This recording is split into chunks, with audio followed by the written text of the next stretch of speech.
Olá, advogada, olá, advogado, tudo bem? Hoje eu quero falar com vocês sobre gestão do cliente, mais especificamente após fechar o contrato de honorários. Mas antes, roda a vinheta.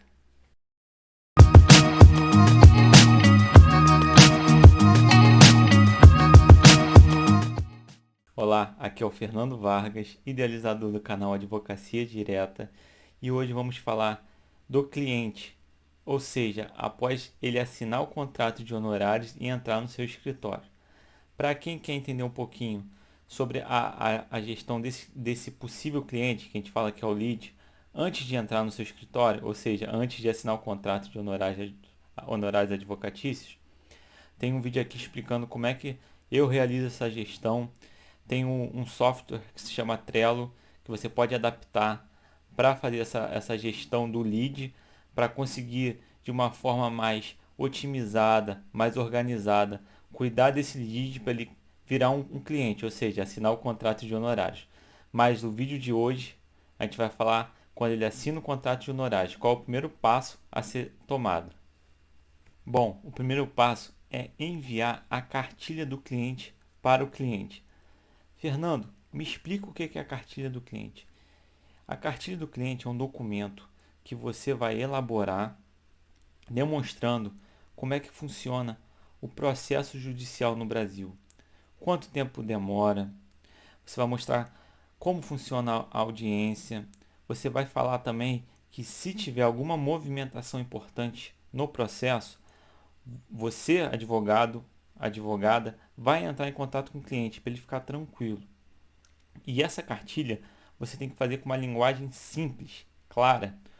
O nosso cliente não quer ficar ouvindo termos difíceis, não quer ficar ouvindo juridiquês. Ele quer entender o direito dele e também como você vai conduzir o processo. É isso que ele quer entender. Todas as fases do processo. Por isso que a cartilha do cliente é tão importante.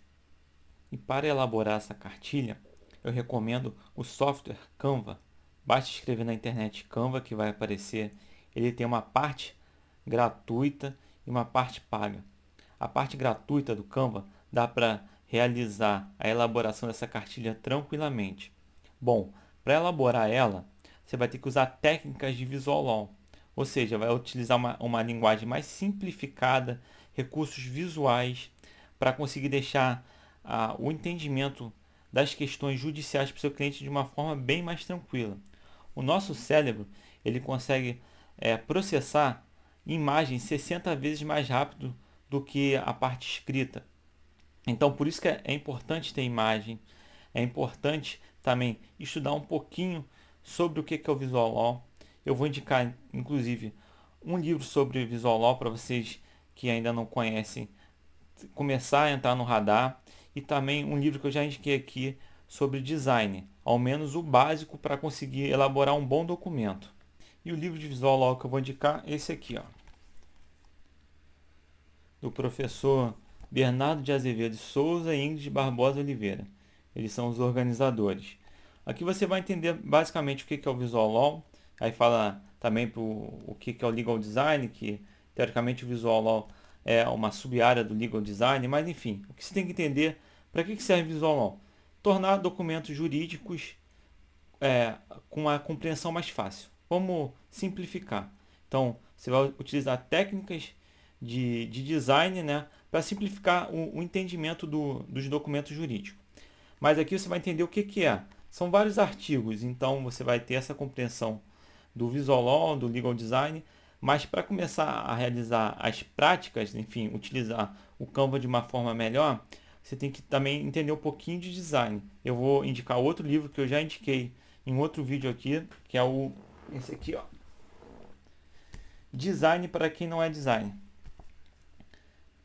Aqui vocês vão entender como é que funciona os princípios básicos do design, tipografia, cores, enfim. É uma linguagem bem acessível, então é bem tranquilo. Acho que vale a pena vocês depois adquirirem esses livros para entender primeiro o que é o Visual Law e um pouquinho de design. Beleza? Deixa eu beber uma aguinha aqui.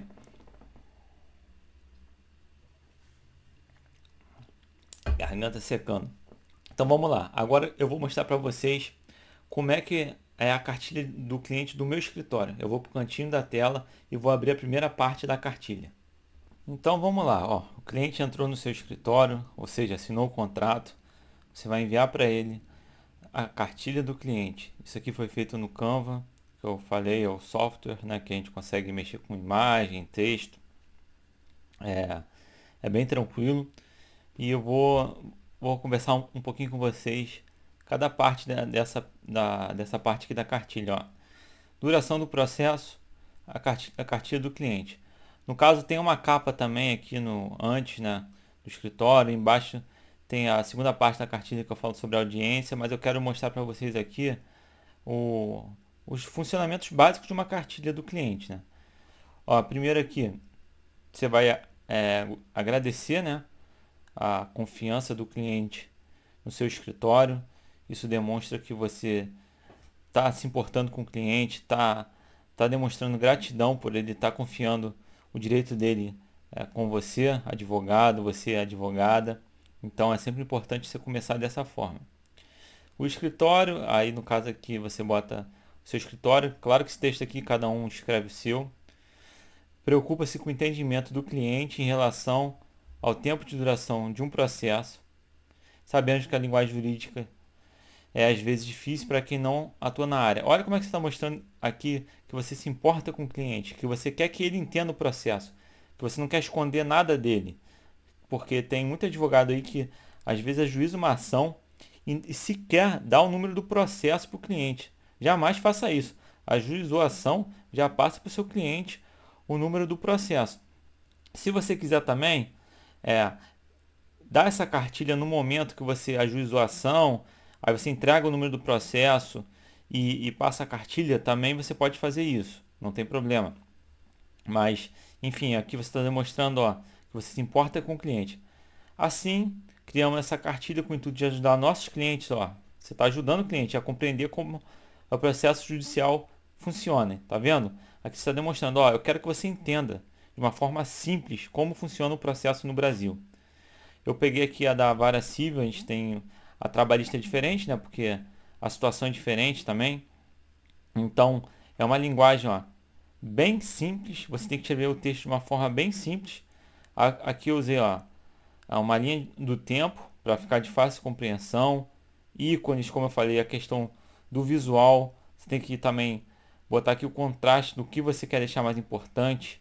Vocês entenderam aqui que o vermelho é o mais importante em relação ao tempo, porque aqui eu estou falando do tempo de duração do processo.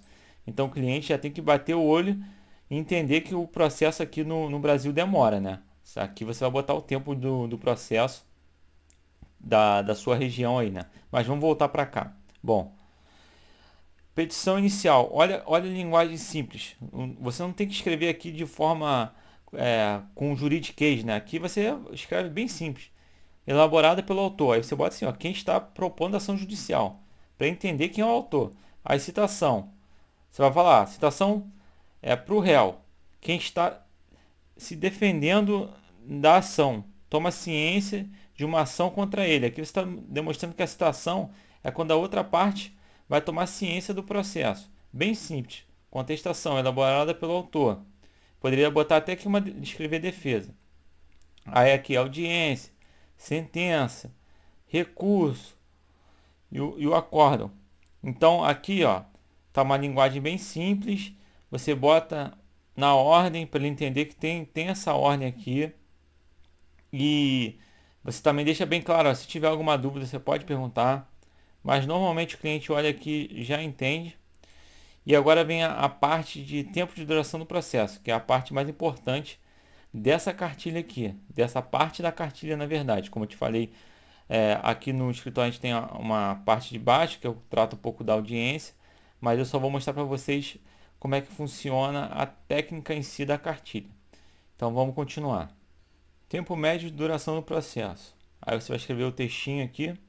Normalmente, entre a petição inicial e a sentença, o processo dura em média. Aí você vai botar o tempo aqui do seu tribunal. Eu não sei de onde você está falando, inclusive, na verdade, falando não, de onde você está assistindo.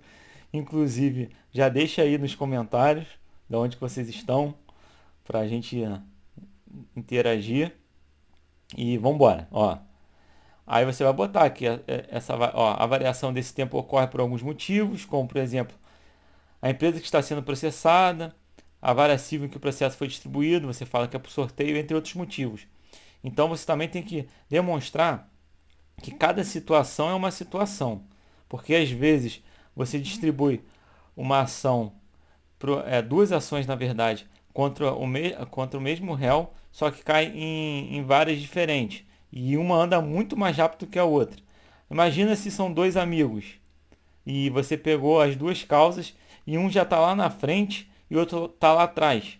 Aí o que ele vai falar? Pô, esse advogado só está dando atenção para o meu amigo, não está dando para mim, o processo está parado. Aí o que você vai mostrar para ele na cartilha? Ó, eu aqui já falei com vocês, infelizmente é por sorteio, essa vara civil que caiu é complicada, ela é mais devagar, então não tem muito o que ser feito no momento, tem que esperar o juiz tomar uma decisão. Eu estou aqui tentando botar o processo para andar, mas eles são um pouco lentos. A outra vara civil é mais rápida. Infelizmente, por ser por sorteio, eu não tenho como decidir onde vai cair o seu processo.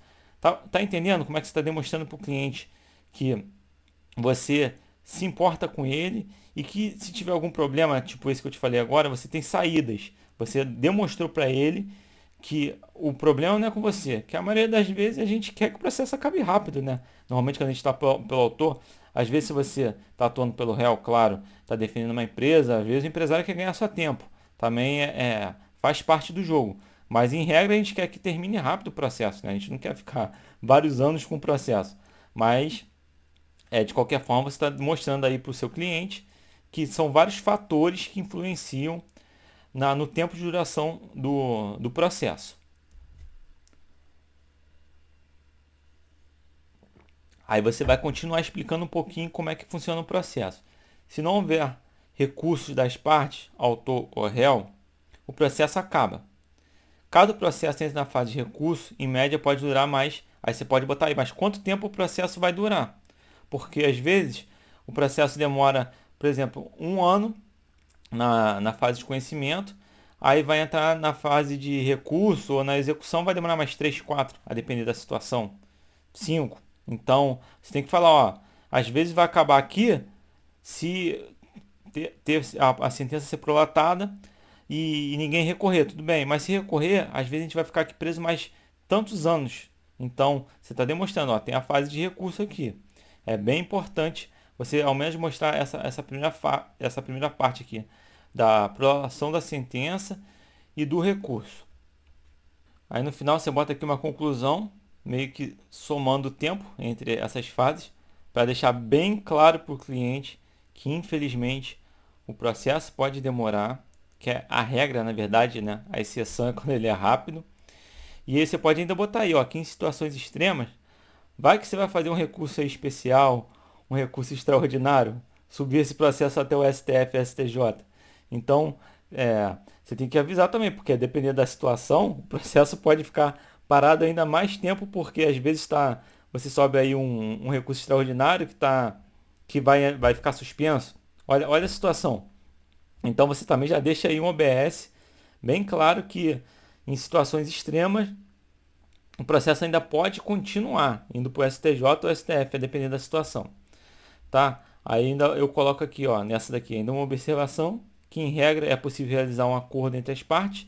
É sempre importante também falar que a qualquer momento pode ser feito um acordo, né, antes que o processo se encerre, né, antes da sentença ou do acordo. Então você fala, ó, até a sentença a gente consegue fazer um acordo, ou depois também na execução. Às vezes você está ali com uma dificuldade de receber alguma coisa e o cliente acha melhor fazer um acordo. Eu sempre tento fazer um acordo, eu acho que é melhor, isso aí na minha advocacia. Às vezes é melhor você e o seu cliente receber um pouco menos, mas acabar com o processo. Não adianta nada você ganhar e não receber nada. Isso daí é comum na área trabalhista, fazer acordo, né? Porque não adianta ganhar e não levar, né? Mas vamos seguir aqui. Ó, essa parte é extremamente importante, ó. Botei aqui uma atenção, informações relevantes. Caro cliente, fique tranquilo, qualquer movimentação importante que ocorra em seu processo, o escritório irá avisá-lo. E com esse aviso, você vai ganhar um respaldo para aquele cliente que fica entrando em contato com você diversas vezes num curto período de tempo. Você vai falar para ele, ó, o processo demora, eu já avisei que se tiver alguma movimentação importante eu vou entrar em contato, pode ficar tranquilo. E eu vou deixar aqui uma dica para vocês, dica prática. Quando você for elaborar o seu contrato de honorários, tem uma cláusula que fale que o cliente pode entrar uma vez por mês de forma facultativa em contato para saber como é que está o processo dele. E que você sempre vai avisar quando tiver alguma movimentação importante. E que a partir do segundo contato no mesmo mês sobre o mesmo processo será cobrado o valor de uma consulta. Você pode ter certeza que os clientes não vão entrar em contato mais de uma vez no mês com você, porque você já avisou, tá no seu contrato de honorários, se precisar usar essa cláusula, use. Claro que se ele entrou uma vez, aí entrou uma segunda, você ainda pode ter deixado ali vamos dizer, uma relevância para ele ter entrado essa segunda vez no mesmo mês, mas no intervalo, sei lá, entrou no dia 1, depois entrou no dia 25. Mas tem cliente que às vezes entra numa semana, na segunda, na terceira, aí infelizmente, às vezes você vai precisar usar essa cláusula. Uma outra dica aqui também, prática, entre em contato com seu cliente ao menos a cada 2 meses, mesmo que o processo não tenha tido nenhum andamento, que assim ele vai entender que você se importa com o processo dele e não se esqueceu. Também funciona bem para o cliente não precisar ficar entrando em contato direto. Conforme você vai avisando, ele vai ganhando mais confiança e ele sabe que você vai entrar em contato quando for necessário. Então, essas são 2 dicas aqui práticas. Contratos honorários, tomar essa cláusula facultativa e mais ou menos a cada 2 meses entrar em contato com o cliente, mesmo que não tenha tido nenhum andamento no processo. Bom, e para fechar aqui, é que não está dando para ver, se você tem algum endereço comercial, coloque aqui, e o seu site. Aqui o site, você pode botar um linkzinho se caso o cliente clique, direcione para o seu site.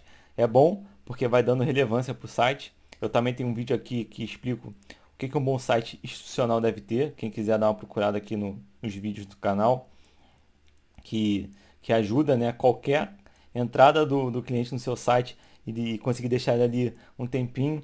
É ótimo para ranquear para o Google e você cada vez mais chegar na primeira página de forma orgânica. Então também aqui vai outra dica. Essa é a primeira parte então da cartilha. Eu tenho a segunda parte que eu falo um pouco sobre como funciona a audiência em si. E assim você pode ir criando várias partes da cartilha para o seu escritório que você ache de extrema relevância. Mas assim, já deixa essa parte aqui da duração do processo, acho que é fundamental, porque isso aqui que eu acho que é a pior coisa aqui no Brasil, que os processos demoram muito tempo e os clientes ficam perguntando toda hora, quer saber quanto tempo o processo vai demorar, então você já deixou bem claro, não enganou o cliente, já informou que demora, informou isso através de uma cartilha com uma linguagem simplificada, então tá tudo bem explicado. O combinado não sai caro, certo? Eu vou voltar agora para a tela grande aqui para a gente se despedir. Então é isso aí, advogado, advogada. Espero que vocês tenham entendido a importância da cartilha do cliente. Isso aqui faz parte da gestão do cliente dentro da gestão jurídica, né? É uma parte específica. É de extrema importância você manter o seu cliente dentro da sua base, do seu escritório, porque é muito mais fácil esse cliente voltar, se você tiver feito um bom trabalho, e esse cliente te indicar para uma outra pessoa. O que é difícil é você conseguir botar o cliente para dentro do seu escritório, é fazer toda essa parte de captação, todo o funil de venda em cima do cliente é mais complicado. Depois que você consegue botar o cliente para dentro do escritório, mantenha ele dentro do seu escritório e essa cartilha aqui eu acho que ajuda bastante. Então vou pedir para curtir, deixar aquele like, se inscrever no canal e quem quiser ter uma mentoria personalizada é só entrar lá no site www.advocaciadireta.com.br que vai ter mais informações. Até um próximo vídeo. Tchau!